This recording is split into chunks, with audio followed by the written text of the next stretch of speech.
रामकृष्ण हरी. ओम नमः शिवाय. आजचा हा योग फार विशेष आहे. आज आहे दीप अमावस्या, ज्याला आपण आषाढी अमावस्या सुद्धा म्हणतो.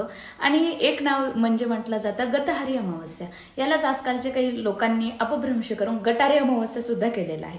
पहा, शास्त्रामध्ये ज्या ज्या गोष्टी आपल्या सांगितल्या प्रत्येकाला काहीतरी अर्थ आहे. गतहारीचा अर्थ सांगितला की गत म्हणजे जाणे आणि हारी म्हणजे आहार, म्हणजे तामसिक आहार जाणे किंवा बंद करणे, याला गतहारी अमावस्या असं एक नाव दिलं जातं. बऱ्याचशा लोकांचा समज असा आहे की उद्यापासून श्रावण लागणार आहे तर आजच्या दिवशी भरपूर मांसाहार करून घ्या, पण नाही, याचा अर्थ असा होत नाही.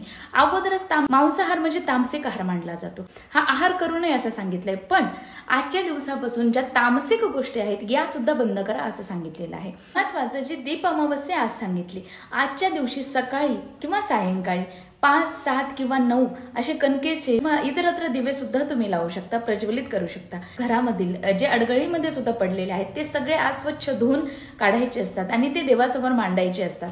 त्याच्यामुळे आजच्या या अमावस्येचं महत्व अतिशय विशेष आहे. आजच्या दिनी आणखी एक विशेष महत्व सांगितलं जातं, ते म्हणजे घरातल्या बालकांना ओवाळलं जातं, त्यांचं औक्षण सुद्धा केलं जातं.